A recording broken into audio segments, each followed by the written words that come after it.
অনেক দুষ্ট ছিল সেটা আমরা প্রত্যেকেই জানি। গহীনে নাটকটিতে একটা দৃশ্য ছিল, পুরো বৃষ্টি এবং কাদাতে বাড়ির উঠানটা হাড় বাইদে আমরা শুটিং করেছিলাম একটা বাড়িতে। অনেক ঝড় তুফান বৃষ্টি সবকিছু ক্রিয়েট করা হয়েছিল এবং প্রায় 3টা ক্যামেরা চলেছিল দৃশ্যটির জন্য।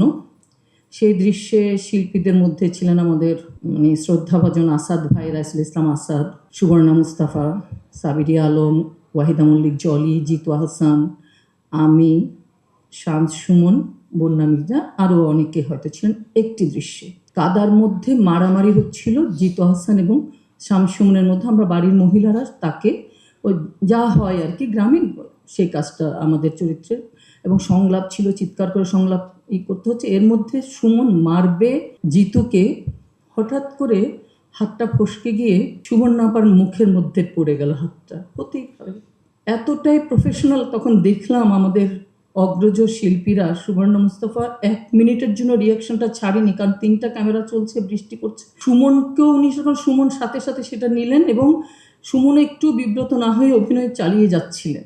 পুরো দৃশ্যটা যখন ডিরেক্টর যখন কাট বললেন, ও তো এসে সুবর্ণাপাকে, আপা আপা কী হলো, আমি এটা কি, সুবর্ণাপা বললেন কি এটা তো হতেই পারে, কিন্তু তুই যেটা করেছিস, তোর এক ঘুষিতে আমার নাকের যে হীরের যে ইয়েটা ছিল, ফুলটা ছিল, সেটা পড়ে গেছে। এখন কাদা পানি সবাই মিলে আমরা খুঁজছি, সেটা কি আর সম্ভব?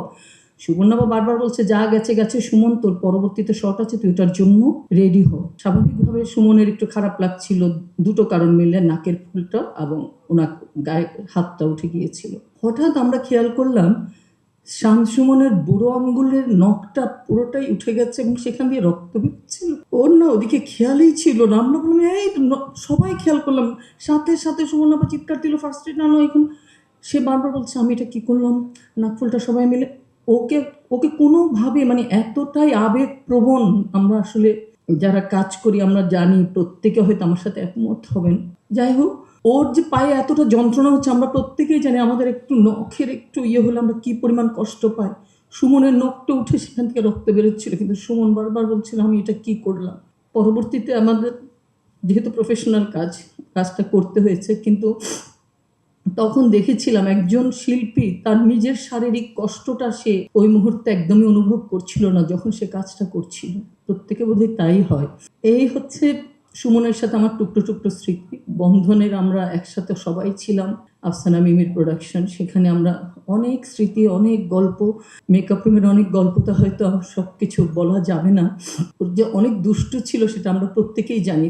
আর আরেকটা কথা, যখন রেডিওতে চলে যায়, এটা একটু দুঃখ, সে রেডিওতে চলে যাওয়ার পর তার সাথে আর দীর্ঘদিন সেভাবে স্ক্রিনে কাজ করা হয়ে ওঠেনি, কারণ সে ওটা নিয়েই ব্যস্ত ছিল। তো আমরা শুটিং থেকে ফেরার সময় অনেক সময় মাইক্রোবাসে থাকি অনেকজন একসাথে, হয়তো ওখানে কাউকে ফোন করলো সুমন বা আমাদেরকে, কি কোথায় শুটিং করছে, হঠাৎ করে বলে গিয়ে এই একটু অনুরোধ করো না, আমরা তোমাদের রেডিও শুনছি, বলো আমরা এই গানটার জন্য অনুরোধ করছি। সুমন ভাই সাথে সাথে সেটা করতেন, যে মাইক্রোবাস থেকে নবাবগঞ্জ থেকে ফিরছেন, যিনি অ্যানাউন্স করতেন, উনি করাতেন, যিনি প্রোগ্রামটা করতেন, যে আমাদের অভিনেত্রী চিত্রলেখা গুহ, তিনি নীলুফার ইয়াসমিনের কণ্ঠে, আমার এখনো মনে আছে কথাটা, এক বর্ষার বৃষ্টিতে ভেজে গানটি শুনতে অনুরোধ জানিয়েছেন। ওটাই আমাদের মাইক্রোবাসে আমাদের আনন্দ হতো, যে শান্ত সুমন আমাদেরই লোক, আমরাই বলছি এই গানটা এখন শুনতে চাই, এবং আমাদেরকে শুনিয়ে দিতেন।